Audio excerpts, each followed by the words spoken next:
Enseñar es aprender dos veces. Mi nombre es Ana Saraí Méndez y en este video voy a hablar sobre los fundamentos de la pedagogía. Entre los fundamentos de la pedagogía tenemos las teorías del aprendizaje, las corrientes pedagógicas y la teoría conductual del aprendizaje. La pedagogía básicamente es la ciencia que se ocupa de educar y enseñar, así como de los métodos en general que se utilizan para desarrollar los conocimientos de las personas. Es necesario entender la palabra educar como la capacidad de conducir a las personas a su conocimiento. Además, el docente tiene la responsabilidad de guiar al alumno por esos caminos de aprendizaje. Es decir, que los fundamentos de la pedagogía son aquellos principios y conocimientos que ayudan al docente a conocer los métodos que se utilizan en el proceso de enseñanza-aprendizaje. En la siguiente presentación voy a explicar un poquito sobre las teorías del aprendizaje, las corrientes pedagógicas y la teoría conductual del aprendizaje. Fundamentos de la pedagogía. Las teorías del aprendizaje son la teoría instruccional, teoría del aprendizaje significativo, teoría humanista, teoría psicogenética y teoría sociocultural. La teoría instruccional establece las cualidades o circunstancias de exponer o fundamentar la necesidad científica en el proceso de enseñanza y aprendizaje. Por lo tanto, las teorías deben ser integradoras de lo teórico y lo práctico en el campo de la educación.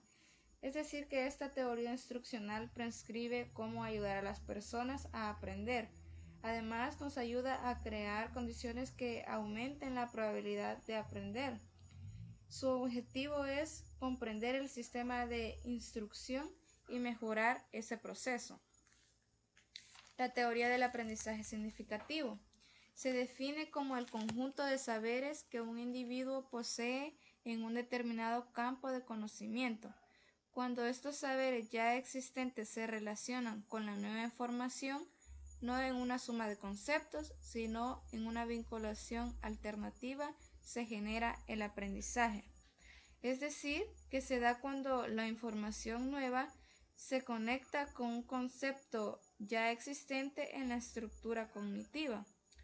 Y se puede decir que a la vez el nuevo conocimiento modifica el ya existente. Teoría humanista. Esta teoría también favorece el aprendizaje significativo y lo entiende como aquel que deja huella en la persona y se integra al acervo intelectual, cultural, afectivo, espiritual y existencial del individuo. Es decir, que la teoría humanista quiere decir que además de los conocimientos teóricos, los alumnos deben desarrollarse moral, física y socialmente.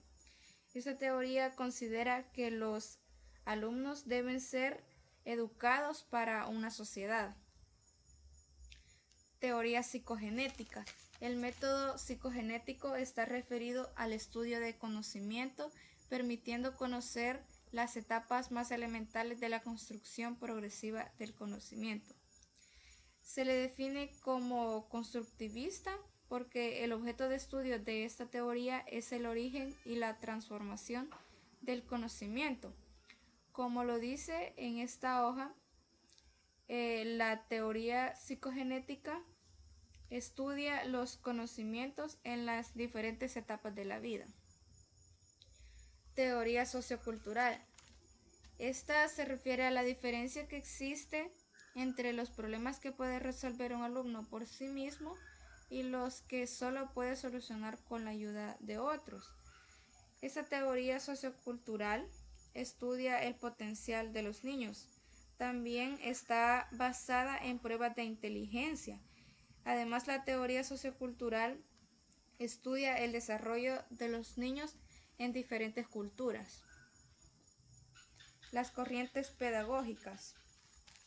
Entre las corrientes pedagógicas tenemos la escuela nueva o activa, la pedagogía de la liberación o crítica, la pedagogía cognitiva, la pedagogía conductista y la pedagogía constructivista. Sobre la escuela nueva o activa, nos dice que su finalidad era cambiar el método tradicional de enseñanza por otro que permitiera una mayor participación de los educandos en el proceso de enseñanza-aprendizaje. La escuela nueva o activa básicamente busca dejar atrás el proceso donde el alumno solo escuchaba lo que el docente le estaba exponiendo. Sobre la pedagogía cognitiva nos dice que este enfoque establece habilidades para orientar los procesos mentales de información, representación y acción, es decir, que busca mejorar el proceso cognitivo de los estudiantes. Pedagogía de la liberación o crítica. El maestro examina la forma idónea de ayudar a los educandos a reflexionar y a convertir esta actividad en aprendizaje. Es decir, que esta pedagogía busca el aprendizaje sea de una manera satisfecha del alumno, que pueda aprender de manera positiva lo que se le está enseñando. Pedagogía conductista.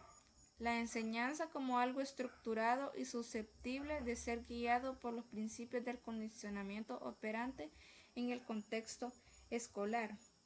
Es decir, que busca ayudar al estudiante en su proceso de aprendizaje utilizando métodos de conducta.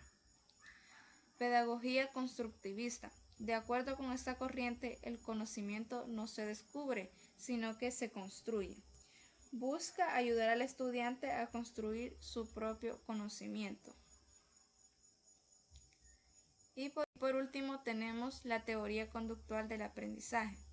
La aparición del conductismo en psicología representó un cambio desde el estudio de la conciencia y el subjetivismo hacia el materialismo y el objetivismo que permite el estudio de la conducta observable. Esta corriente considera a la psicología como una ciencia que predice y controla la conducta, lo cual implica excluir los estados y eventos mentales como objeto de estudio de la psicología. Esa teoría busca un cambio, se puede decir, relativamente permanente en el comportamiento por medio de la experiencia. Los tipos de aprendizaje en la teoría conductual son el condicionamiento clásico, el conexionismo, el aprendizaje asociativo y el condicionamiento operante. Esto ha sido todo por este video. Gracias por su tiempo y su atención. Bendiciones.